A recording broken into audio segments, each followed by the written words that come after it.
একটি ইউনিয়ন পরিষদে কত ধরনের সেবা দেওয়া যায় বা তারা দিয়ে থাকে।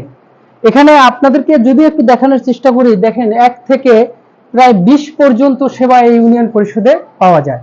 আমি যেহেতু অভিবাসন সেক্টরে কাজ করি, নিরাপদ অভিবাসন নিয়ে কাজ করি, এখানে 20 নম্বরের দেখবেন আপনারা প্রায় 18 নম্বর একটি কলম আছে যেখানে বলা আছে পাসপোর্টের আবেদন পত্রের সপ্তাহায়ন করা হয় অথবা এই আবেদন পত্রগুলো এখান থেকে পূরণ করা হয়।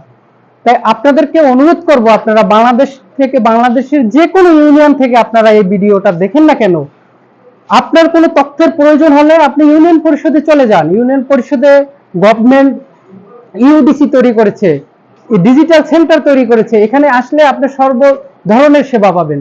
আপনি নিরাপত্তা অভিবাসনের তথ্য পাবেন, আপনি ভিসা চেক করতে পারবেন, আপনি চাইলে এখান থেকে আপনার যে পাসপোর্ট করার জন্য যে ফর্মটা পূরণ করার জন্য আপনারা বিভিন্ন জায়গায় যাচ্ছেন, সেটা ইউনিয়ন পরিষদ থেকে পাবেন। তো সবাই ভালো থাকবেন, ইউনিয়ন পরিষদমুখী হবেন, ইউনিয়ন পরিষদের সেবা আপনারা নেবেন, এই আশা ব্যক্ত করে আজকে শেষ করছি। খুদা হাফেজ।